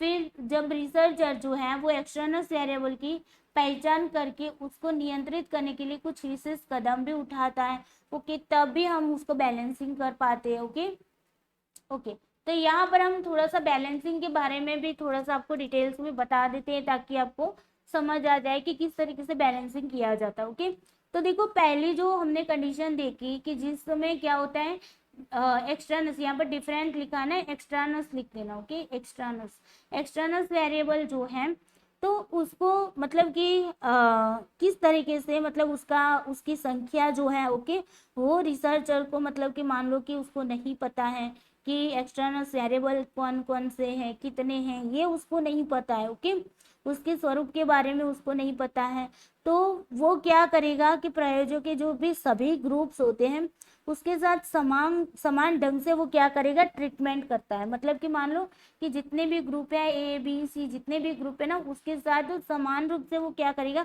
उसके ट्रीटमेंट करता है। ओके, उसके बाद देखो वो क्या करता है कि वो जो भी एक्सपेरिमेंटल ग्रुप और कंट्रोल ग्रुप होता है ना, उसका जो अलग अलग ढंग से उसका विवेचन भी करता है, उसको अलग अलग ग्रुपों में भी बांट देता है। ओके, और फिर जाके उसको क्या कर देता है, जो भी वेरिएबल है वो मतलब दोनों ग्रुपों को इफेक्ट कर रहा है, तो उसको वहां पर मतलब कि क्या कर देगा, संतुलन कर दे, बैलेंस बना देगा, समान रूप से उसको अंदर रख देगा। ओके, तो इस तरीके से वो क्या करता है, जब उसको पता नहीं है कि एक्सटर्नल वेरिएबल कौन से हैं और मतलब कि कितनी उसकी संख्या है, तब वो क्या करेगा, रैंडमली असाइन कर देगा ग्रुपों को। ओके, मतलब कि पहले रैंडमली तरीके से सब्जेक्ट को चुनेगा, उसके बाद रैंडमली असाइन कर देगा, तो उसके बेस पर हम एक्सटर्नल वेरिएबल हैं वो क्या है, उसके जो इफेक्ट हो रहा है उसको कम कर सकते हैं। ओके, और फिर दूसरी कंडीशन बन रही है कि जब एक्सटर्नल वेरिएबल की उनको पता होता है, ओके, तो उसको कंट्रोल करने के लिए वो क्या करता है, कुछ मतलब कि एक्शन लेता है, कुछ कदम उठाता है। ओके, तो वो किस तरीके से करता है, तो इन चरों को नियंत्रित करने के लिए वो क्या करता है कि वो विशेष कदम उठाता है। जैसे कि मान लेते हैं, हम एग्जाम्पल के तौर पे इसको समझते हैं कि रिसर्चर को अगर ये पता चलता है कि अमुक प्रयोग या जो शोध है उसके उसके अंदर जो जेंडर है, ओके, तो जेंडर में मतलब कि वो चाहे मेल हो या फीमेल हो, ओके, मेल हो, जेंडर में दो तरीके से हम यूज करते हैं, ओके, मेल और फीमेल। ओके, तो मेल हो या फिर फीमेल हो, ओके, तो उसको यहाँ पर रखा जाता है। परंतु अगर हमें दोनों मतलब कि जो आपका जेंडर है, ओके, उनको लिया जाना, मतलब कि मान लो कि हम क्या करेंगे, अगर हमें पता चलता है कि एक्सटर्नल वेरिएबल जो है, ओके, वो मतलब मान लो कि फीमेल है या फिर मेल है, वो मतलब इफेक्ट कर रहा है, तो हम क्या करेंगे, मेल मेल को ही रख देंगे। ओके, पूरे रिसर्च के अंदर होमोजिनिटी, आपको याद होगा वो वर्ड्स मैंने भी पढ़ाया था आपको, है ना, तो होमोजिनियस यहाँ पर सैंपल बनाया जाता है, मतलब कि जहाँ पर एक ही तरह के सब्जेक्ट होते हैं। ओके, तो इस तरीके से हम एक ही मतलब होमोजेनियस सैंपल को लेकर भी यहाँ पर हम रिसर्च करते हैं, तो वो हमने क्या कर दिया, बैलेंस कर दिया। ओके, अगर मान लो कि हम इस तरीके से नहीं करते हैं, तो हम क्या करेंगे, दोनों ग्रुपों में से समान समान संख्याओं को लेंगे और फिर जाके हम समान संख्याओं में और समान गुण वाले लोगों को लेकर हम यहाँ पर रिसर्च करेंगे। तो ये हमने क्या कर दिया, बैलेंस बना दिया। Okay, clear. चलो आगे बढ़ते हैं, काउंटर बैलेंसिंग की बात करते हैं। अब काउंटर बैलेंसिंग कैसे होती है, तो प्रति संतुलन का उपयोग करके जो एक्सटर्नल वेरिएबल के प्रभाव को उन प्रयोगों या शोधों में नियंत्रित किया जाता है जिनमें एक से अधिक प्रयोगात्मक अवस्था होती है। देखो, बैलेंसिंग जो होती है ना, वहां पर तो ओनली आपकी एक ही अवस्था होती है। ओके, बैलेंसिंग में क्या होती है, ओके, बैलेंसिंग में क्या होती है, एक ही अवस्था होती है। लेकिन जब ज्यादा, एक से ज्यादा अवस्थाएं बन जाती है, तब आपको क्या करना पड़ता है, काउंटर बैलेंसिंग का यूज करना पड़ता है। ओके, एक से ज्यादा अवस्था होती है तब, ओके, एक से ज्यादा अवस्था में हम क्या करते हैं, काउंटर बैलेंसिंग का यूज करते हैं। ओके, अब देखो यहाँ पर, और प्रत्येक अवस्था में प्रत्येक प्रयोग कार्यरत रहता है। ओके, यहाँ पर हम क्या करते हैं, एक से अधिक प्रयोगात्मक अवस्थाएं होती है और हर एक अवस्था में प्रत्येक प्रयोग मतलब कि हर एक क्या है भाई, जो भी आपके रिसर्च के अंदर आपने जो सब्जेक्ट लिए, सैंपल लिए, ओके, लोग लिए हैं, तो वो कार्यरत होता है। ओके, अब देखो यहाँ पर दो तरह की इफेक्ट आपको काउंटर बैलेंसिंग जब करते हो तब दो तरह की इफेक्ट आपको रिसर्च के अंदर देखने को मिलती है। एक तो देखने को मिलती है प्रैक्टिस इफेक्ट। ओके, जब एक से ज्यादा अवस्थाएं है तो वहां पर आपको प्रैक्टिस इफेक्ट देखने को मिलेगी और फैटिग इफेक्ट भी देखने को मिलेगी। अब देखो, प्रैक्टिस इफेक्ट क्या होती है पता है, कि मान लो कि मुझे तीन अवस्था में चेक करना है। ओके, तो मैंने पहली अवस्था ली, फिर दूसरी अवस्था ली, तीसरी अवस्था ली। ओके, अब देखो पहली अवस्था में मैंने मान लो कि जो भी सब्जेक्ट है, ओके, हमारा जो सैंपल है जिसको हम सब्जेक्ट बोलते हैं। ओके, तो सब्जेक्ट्स यहाँ पर मैं लेती हूँ और मान लो कि मैंने 10 सब्जेक्ट्स लिए। ओके, अब 10 लोगों को मैंने यहाँ पर लिया है, तो पहली वाली जो सिचुएशन है मैंने यहाँ पर उनको दे दिया भाई कि जो मीनिंगफुल वर्ड होते हैं, ओके, मीनिंग जिनके मीनिंग निकलते हैं वैसे जो वर्ड्स होते हैं उसको मैं यहाँ पर दिखा रही हूँ। तो मैंने उन लोगों को पहली अवस्था में अगर मैंने मीनिंग वाले वर्ड्स बता दिए, दूसरी अवस्था में भी मैं वही वर्ड यहाँ पर दिखाती हूँ और चेक करती हूँ कि वो कितना याद कर पाते, कितनी एरर कर पाते। ओके, मतलब कितना टाइम लेते हैं, कितना एरर करते हैं। ओके, दूसरी कंडीशन में भी मैं यही देखती हूँ कि कितना टाइम लेते हैं, कितना एरर लेते हैं। ओके, तीसरी कंडीशन में भी मैं यही देखती हूँ कि कितना टाइम लेते हैं, कितनी एरर लेते हैं। ओके, अब देखो क्या होता है पता है, प्रैक्टिस इफेक्ट में क्या होगा कि पहली बार उन्होंने जो वर्ड देखे और उन्होंने जो टाइम लिया, एरर लिया, अब उनको पता चल गया ना कि इस टाइप के वर्ड यहाँ पर पूछे जाते, तो वो क्या करेंगे, प्रैक्टिस करेंगे उस वर्ड की। ओके, और दूसरी अवस्था में वो तैयार करके आए होंगे ना, तो यहाँ पर टाइम कम लगेगा, एरर भी कम होगी। उसके बाद तीसरी कंडीशन में तो उनको मतलब कि पता चल गया होगा कि हाँ बस इसी तरीके के क्वेश्चन आएंगे, तो फिर वो सजाग हो जाएंगे, तो टाइम बहुत कम लेंगे और एरर भी बहुत कम होगी। जिस तरीके से अगर मैं एग्जांपल दूं कि आप PYQS लगाते हैं यूजीसी नेट के, है ना, तो PYQS से मान लो कि पहली बार अगर आपने एग्जाम दी ना, तो आपके मान लो कि PYQS आपने बहुत ज़्यादा मतलब किए नहीं थे। ओके, आपको इतना पता नहीं होता था, मतलब आपके दिमाग में सारे कॉन्सेप्ट जो थे वो क्लियर नहीं थे। ओके, तो उस टाइम पे आपको बहुत ज़्यादा टाइम लगा और फिर आपका रिजल्ट मान लो कि आपको जितने स्कोर चाहिए थे उतने नहीं आए। दूसरी बार में आप सजाग हो गए, आपको पता चल गया कि हाँ थोड़े थोड़े इस टाइप के क्वेश्चन आते, थोड़ा थोड़ा अंदाजा सा आपको लग गया है ना, तो फिर दूसरी बार भी आप PYQS करके जाते हो। ओके, तो यहाँ पर आपके थोड़े थोड़े से कॉन्सेप्ट है वो क्लियर हो गए, है ना, तब यहाँ पर आपका रिजल्ट थोड़ा सा अच्छा बना।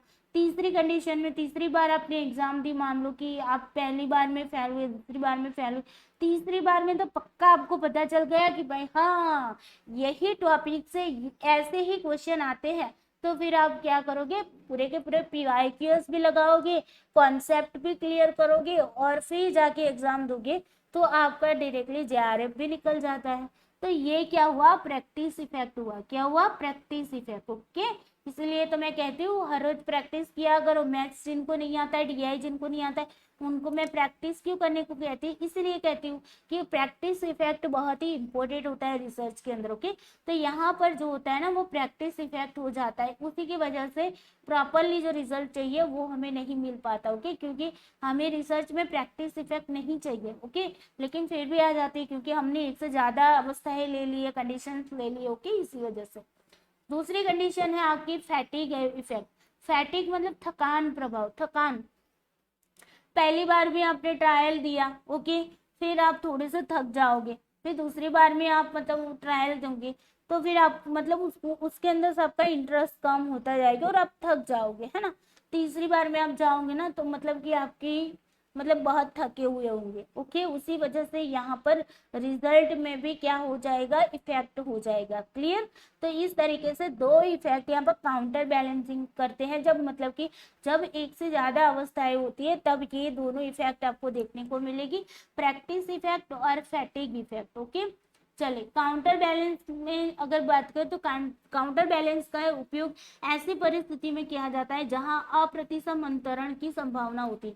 अब असिमेट्रिकल ट्रांसफर का मतलब क्या होता है पता है, कि मान लो हमने यहाँ पर 3 अवस्थाएं ली थी, पहली अवस्था, दूसरी अवस्था, तीसरी अवस्था। ओके, अब देखो पहली अवस्था के अंदर अगर हमने जो भी सब्जेक्ट थे उनको मतलब दिया, ओके, तो उन्होंने मान लो कि उनके स्कोर बन गए आपके 4। दूसरी मतलब कि 4 बने, और उसके बाद अगर मैं बात करूँ तो दूसरी अवस्था में मान लो कि उसके बन गए 5, और तीसरी अवस्था में अगर मान लो कि बन गए 7। तो यहाँ पर जो डिफरेंस आ रहा है ना वो डिफरेंस यहाँ पर दिखा जाता है। ओके, अब देखो यहाँ पर कितना डिफरेंस था, पहले से दूसरी अवस्था के बारे में पहले हम देखते हैं। तो यहाँ पर डिफरेंस कितना था आपका, 1 है। ओके, दूसरी बार अगर मैं मतलब कि देखती हूँ, ओके, तो दूसरी बार में देखो, दूसरी बार मैंने ट्राई किया तो यहाँ पर ए और बी की बात करते, सी को अभी निकाल देते, ओके, आपको समझने के लिए। तो यहाँ पर देखो पहले पहले वाले में मान लो कि आपकी बना स्क्वायर बना मान लो कि 3। ओके, यहाँ पर 3 बना और यहाँ पर बन गया आपका 4। तो यहाँ पर भी डिफरेंस कितना आया, 1 का डिफरेंस आया, है ना। तो ये जो डिफरेंस है ना वो समान डिफरेंस आया ना, उसी को बोलते हैं सिमेट्रिकल ट्रांसफर। क्या बोलते हैं, symmetrical transfer, symmetrical transfer. Okay, ये सिमेट्रिकल ट्रांसफर की बात हुई कि जहां पर क्या होता है, रिजल्ट के जो आंकड़े हैं ना वो समान ही मिलते हैं। ओके, लेकिन जब मैं बात करूं, यहाँ पर थोड़ा सा हटा लेती हूँ। ओके,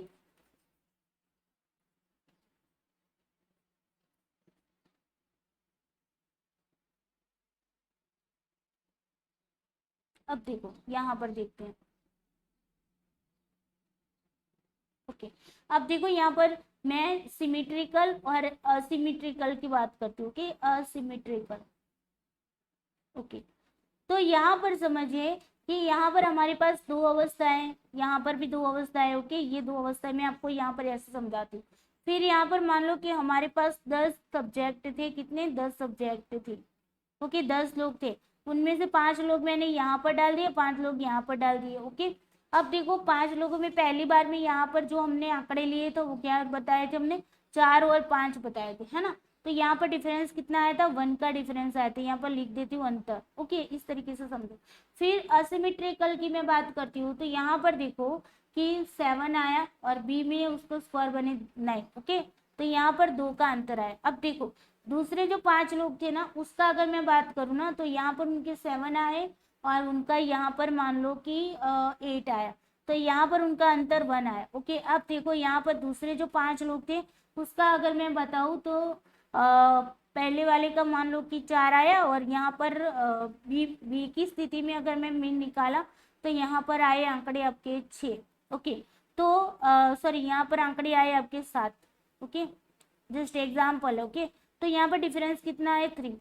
तो यहाँ पर देखिए, यहाँ पर जितने भी सब्जेक्ट थे, ओके, दो अवस्थाएं बना दी थी, दो ग्रुप बनाए थे, तो एक ग्रुप और दूसरे ग्रुप का जो डिफरेंस था वो सेम आया। डिफरेंस क्या है? सेम आया। तो सेम आया तो उसको बोलते हैं सिमेट्रिकल ट्रांसफर। और देखो यहाँ पर दोनों के जो डिफरेंस जो था वो डिफरेंस अलग अलग आया, है ना। पहले ग्रुप का आया डिफरेंस 2 और दूसरे ग्रुप का आया 3, तो मतलब उसको बोलते हैं असिमेट्रिकल। ओके, तो असिमेट्रिकल ट्रांसफर की यहाँ पर जो काउंटर बैलेंसिंग होता है ना, वो ऐसी कंडीशन में किया जाता है जहां पर आपका जो है असिमेट्रिकल ट्रांसफर आपको ज्यादा संभावना रहती है, मतलब कि स्कोर होते हैं दोनों ग्रुप के अलग अलग आते हैं। क्लियर? चलो अब बात करते हैं इसके 3 प्रिंसिपल्स है। ओके, अब देखो 3 नियम कौन कौन से हैं काउंटर बैलेंसिंग के। तो प्रत्येक प्रयोगात्मक अवस्था प्रत्येक प्रयोजक को समान संख्या में दी जानी चाहिए। ओके, जितनी भी मान लो ए बी सी दी है, तो जितने भी मान लो 10 सब्जेक्ट्स है, ओके, तो हर एक को क्या है? 3 है तो 3 3 ही देनी चाहिए, मतलब कि समान रूप से जो भी अवस्थाएं है वो समान रूप से देनी चाहिए।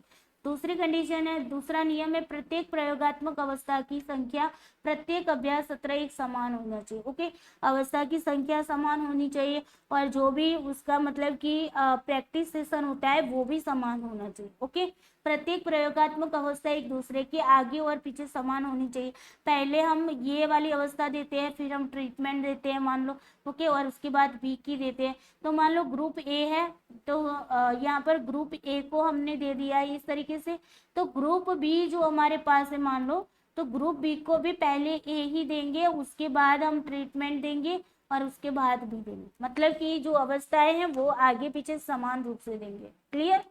तो ये 3 इसकी क्या है? प्रिंसिपल है, नियम है। ओके, चलो अब आते हैं 5वें नंबर पर, कन्वर्ट करना। एक्सटर्नल वेरिएबल है उसको डिपेंडेंट वेरिएबल के अंदर कन्वर्ट करना। किस तरीके से करेंगे, जो कि मैंने आगे भी आपको बताया था। यहाँ पर देखो, बहिरंग चर के अवांछित प्रभाव को नियंत्रित करने का एक सीधा तरीका यह है कि उसे प्रयोग या शोध में एक स्वतंत्र चर के रूप में बदलकर उपयोग किया जाए। ऐसी अवस्था में बहिरंग चर का अस्तित्व ही खत्म हो जाएगा और साथ ही प्रयोगकर्ता या शोधकर्ता आश्रित चर पर इस चर के पड़ने वाले प्रभाव का भी विश्लेषण कर पाएगा। इंडिपेंडेंट वेरिएबल जिसका हमें इफेक्ट चेक करना था, ओके, ये वाला। ओके, और ये डिपेंडेंट वेरिएबल है जिस पर इफेक्ट हो रहा है, और यहाँ पर दूसरा वाला जो इंडिपेंडेंट वेरिएबल है जिसका मुझे इफेक्ट चेक नहीं करना था। ओके, इफेक्ट चेक नहीं करना था। ओके, फिर भी वो डिपेंडेंट वेरिएबल पर इफेक्ट कर रहा है, तो मैं क्या करूंगी, मैंने आगे भी बताया कि मुझे 100 वाले चाहिए थे और 110 वाले भी आ गए IQ वाले। तो फिर मैंने क्या कर दिया, अपने रिसर्च के अंदर दोनों को ले लिया। मतलब कि ये वाला जो है ना वो हमारा एक्सटर्नल वेरिएबल था, तो उसको भी मैंने क्या कर दिया, इंडिपेंडेंट वेरिएबल बनाकर डायरेक्टली उसको डिपेंडेंट वेरिएबल पर अब दोनों के इफेक्ट चेक करूंगी। तो उसी को बोलते हैं एक्सटर्नल वेरिएबल को क्या करना है, इंडिपेंडेंट वेरिएबल में कन्वर्ट करना। क्लियर? आई होप यहाँ पर क्लियर हुआ होगा। फिर रेंडोमाइजेशन किया जाता है, जो कि आगे भी मैंने समझाया कि रेंडोमाइज क्या होता है कि एक मेथड है जिसमें किसी भी जीव को, मतलब कि किसी भी आपकी जो सैंपल होता है, ओके, तो उसको मतलब कि अध्ययन समूह में चुने जाने की संभावना क्या होती है, बराबर बराबर की होती है। ओके, पॉपुलेशन में से मैं जिस सैंपल को चूज करती हूँ, तो इस पॉपुलेशन में मान लो 100 लोग हैं, तो इन 100 लोगों की सैंपल में आने की संभावना जो होती है वो क्या होती है, बराबर बराबर होती है। अगर मैं 5 मान लो कि मेरे सैंपल के अंदर 5 नंबर वाला आया, ओके, रेंडमली मेथड से मैंने उनको निकाला, चिट्ठी पर्चिया यूज करके या फिर कुछ भी टिपिक तालिका या कुछ भी यूज करके मैंने देखा, तो 5 नंबर वाला यहाँ पर आ रहा है, तो मतलब 5 नंबर वाले की चुने जाने की संभावना सभी 100 लोगों के समान थी, बराबर बराबर थी। ओके, तो उसी को बोलते हैं रेंडमाइजेशन। रेंडमाइजेशन के अंदर रेंडमली असाइन भी करते हैं। मैंने बताया था आपको कि पॉपुलेशन में से सैंपल को सिलेक्ट करते हैं रेंडमली तरीके से, और सैंपल में से भी हम ग्रुपों में डिवाइड करते हैं।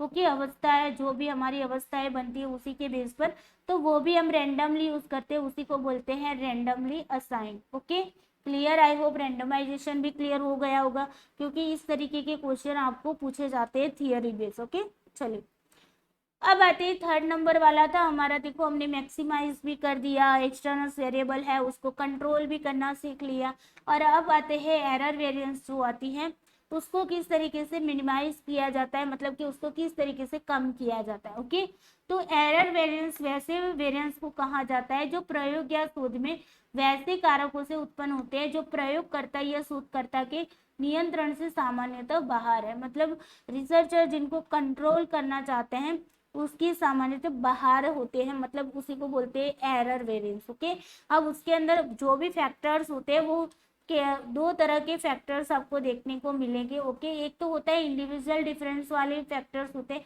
जैसे कि एप्टीट्यूड हो गया, अटेंशन हो गया, नीड हो गई। ओके, ये सारे फैक्टर्स भी आप क्या करते हैं, वो एरर वेरिएंस उत्पन्न करते हैं। ओके, उसके बाद देखो errors of measurement. Okay, measurement के टाइम पर हम एरर करते हैं, उसी की वजह से भी क्या होता है, एरर वेरिएंस आती है। ओके, जैसे कि वेरिएशन ऑफ ट्रायल्स, जितने भी ट्रायल्स है ओके, उसके अंदर उसके बीच में एक ट्रायल से दूसरे ट्रायल के बीच में, ओके, ये 1 ट्रायल है, ओके, और ये दूसरा ट्रायल है, तो 1 ट्रायल और दूसरे ट्रायल के बीच में जो वेरिएंस आता है, ओके, उसके बाद उसके बेस पर भी यहाँ पर एरर वेरिएंस आती है। गेसिंग करते हैं, ओके, गेसिंग मतलब तुक्का लगाना, गेसिंग मतलब तुक्का लगाते हैं ना, तो गेसिंग करते हैं तब भी मतलब आपकी क्या आ जाती है, एरर वेरिएंस आ जाते हैं। Distraction of attention. Okay, attention जो होता है, जो डिस्ट्रैक्ट करते हैं, ओके, तो वैसे भी मतलब आपकी क्या होती है, एरर वेरिएंस आती है। फैटिग, थकान, है ना, थकान की वजह से भी एरर वेरिएंस आ जाती है। मेंटल बोरेडम मतलब कि मानसिक ऊब जो होती है उसी की वजह से भी एरर वेरिएंस आती है। ट्रांसिट लैप्स ऑफ मेमोरी मतलब क्षणिक स्मृति भूल। ओके, आपकी शॉर्ट टर्म के लिए मतलब आपकी जो मेमोरी है उसके अंदर थोड़ी सी भूल आ जाती है। ओके, तो उसी की वजह से भी यहाँ पर क्या होती है भाई, एरर वेरिएंस आ जाती है। तो ऐसे फैक्टर्स होते हैं जो एरर वेरिएंस क्या करते हैं, पैदा करते हैं। अब देखो एरर वेरिएंस का स्वरूप आत्मपूरक होता है, ओके, सेल्फ कम्प्लीमेंट्री होता है। ओके, क्योंकि इस ढंग का प्रसरण अभी कभी क्या होता है, पॉजिटिव होता है, तो कभी वो नेगेटिव होता है, इसी वजह से वो क्या कहा जाता है, सेल्फ कम्प्लीमेंट्री होता है। ओके, तो आपको पूछा भी जा सकता है कि एरर वेरिएंस का नेचर क्या होता है। ओके, और एरर वेरिएंस क्या है वो मैंने साइकोलॉजी में पढ़ाया हुआ है, तो प्लीज वहां पर देख लेना। ओके, तो एरर वेरिएंस जो है वो सेल्फ कम्प्लीमेंट्री मतलब कि होता है। ओके, उसका जो नेचर होता है। चलिए उसके बाद देखो त्रुटि प्रसरण का स्वरूप अपूर्व कथनीय होता है। ओके, अनप्रेडिक्टेबल होता है, मतलब उसको प्रेडिक्ट नहीं कर पाते। ओके, अपूर्व कथनीय होता है क्योंकि यह यादृच्छिक त्रुटियों पर आधारित होता है। ओके, रैंडम एरर पर बेस होता है।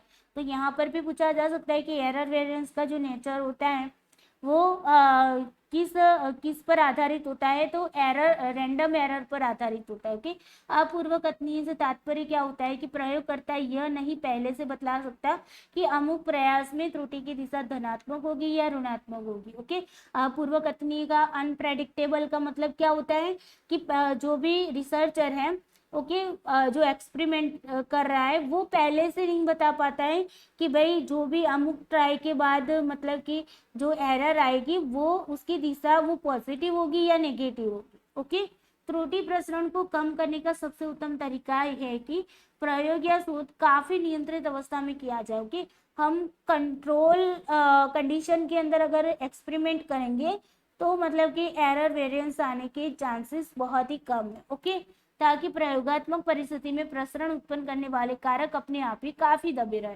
त्रुटि प्रसरण को कम करने का तरीका यह भी है कि प्रयोग में विश्वसनीय मापने। ओके, जो भी हम मतलब कि क्या बोलते हैं, जो स्केल लेते हैं, ओके, तो वो स्केल पे कैसी होनी चाहिए, रिलायबल होनी चाहिए। ओके, और रिलायबल टेस्ट अगर हम ले रहे हैं, स्केल ले रहे हैं, टेस्ट ले रहे हैं, जो भी, ओके, डाटा कलेक्ट करने के लिए, तो वो कैसे होनी चाहिए, रिलायबल होनी चाहिए, विश्वसनीय होनी चाहिए। विश्वसनीय पता है ना क्या होता है कि एक ही टेस्ट या तो एक ही स्केल को हम एक ही सेम पर्सन पर, ओके, सेम पर्सन पर सेम सिचुएशन पे, ओके, लगाते हैं तो रिजल्ट हमारा difference time, okay, same sample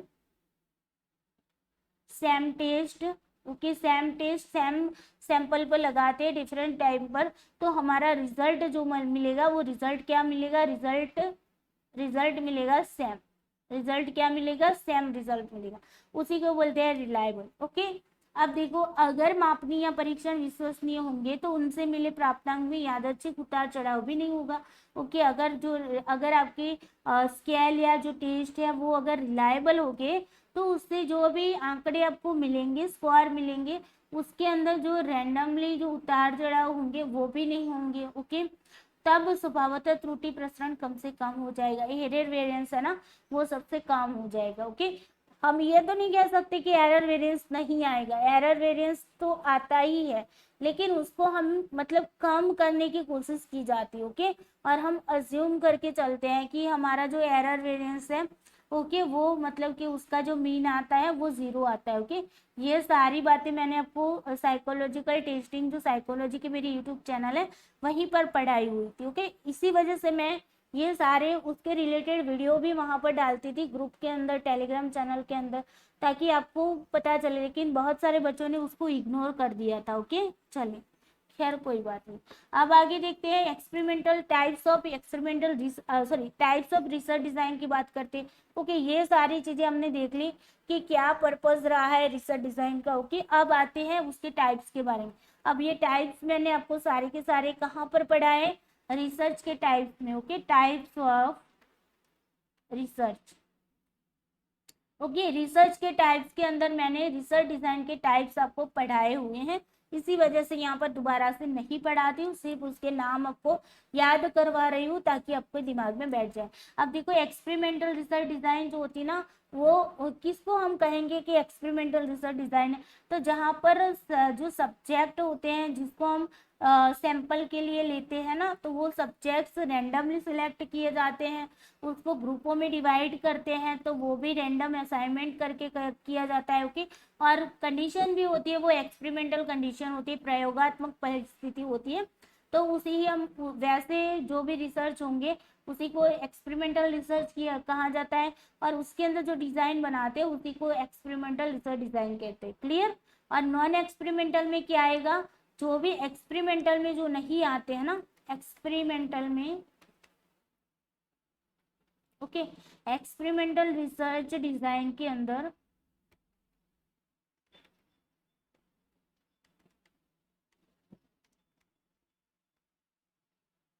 नहीं आते हैं, ओके, उसको बोलते हैं नॉन एक्सपेरिमेंटल रिसर्च डिजाइन। जैसे कि आप मान लो सर्वे रिसर्च हो गया, केस स्टडी हो गया, ओके, जितने भी मतलब कि जितने भी आपके क्या बोलते हैं एक्सपेरिमेंटल के अंदर नहीं आते, वो सारे के सारे किस में चले जाएंगे, नॉन एक्सपेरिमेंटल रिसर्च डिजाइन में चले जाएंगे। क्लियर?